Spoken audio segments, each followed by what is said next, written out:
I don't think would have believed when this was first introduced that we'd be still here 6 or 7 weeks later on, still in this lockdown situation. I say 6 or 7 weeks because clergy always count time slightly different to everyone else. We just count Sundays. The first Sunday we missed was Mothering Sunday, the fourth Sunday of Lent, 3 Sundays before Easter. So we're now thinking that we're in our 7th week of all this. And it's been a long time. And I remember giving a short homily right back at the start, saying that this is perhaps a time to stop and to think and to take stock of where we are. And some people I know have been doing that. Those of you who are on Facebook, and I guess that's most of you if you're watching this, would have seen the great outpouring of talent that we've seen over the last few weeks. People undertaking various challenges, people learning new skills, people showing great patience and great humour, it has to be said. And of course, this is something that I've had to embark on myself. I'm now having to do things that I could never have attempted just a few weeks ago, making videos such as this, setting up YouTube channels, having Zoom chats and meetings with lots of different participants, a whole new skill set that's having to be developed. And what's really interesting, of course, is that these new skills are actually there within us, just that they've never been used. Kind of reminds me of my grandparents' house. Next to the fire in the kitchen was an old drawer in which my grandfather, who was a butcher by trade, kept all his woodworking tools.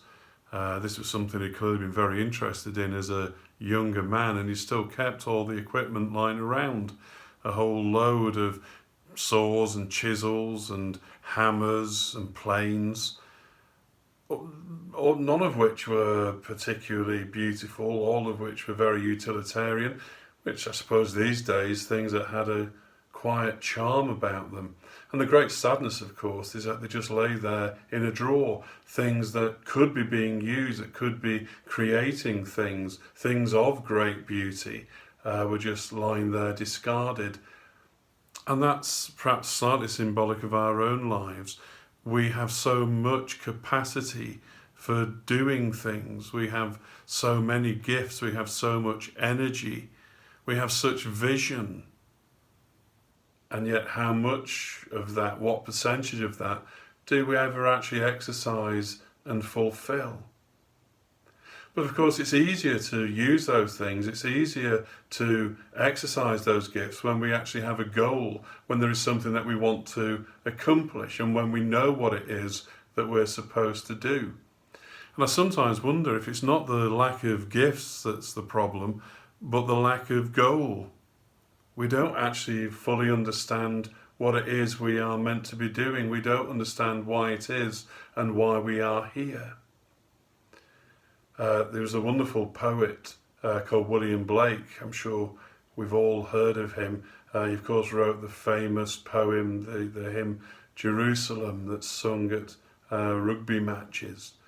But he also wrote another poem called The Lamb, and I want to share that with you now. Now, those who know me know that poetry reading is not one of my gifts, so can I apologise now for this? The Lamb by William Blake. Little lamb, who made thee? Dost thou know who made thee?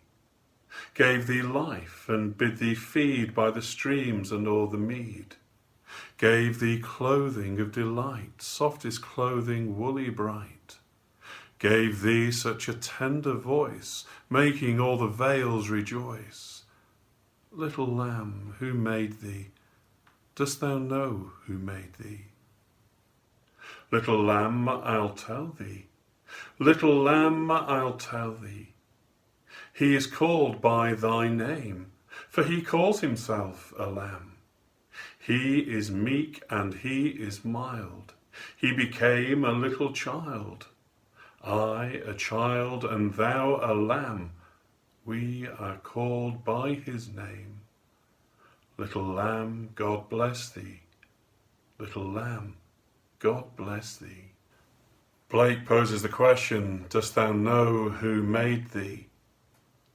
but we might equally ask, dost thou know who calls thee? Dost thou know who leads thee? Dost thou know who protects thee?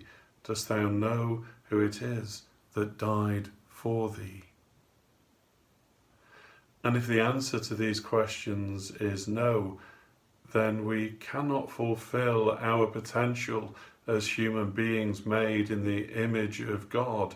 We are like that equipment of my grandfathers, built, designed and fit for a purpose that we cannot fulfill. A wasted potential. I so wanted to take those tools and make them to bite wood again and create objects of great beauty.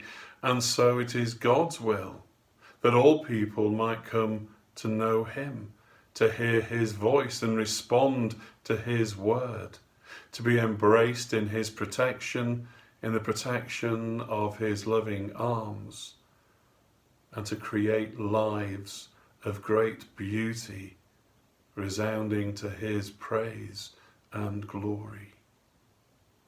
Amen.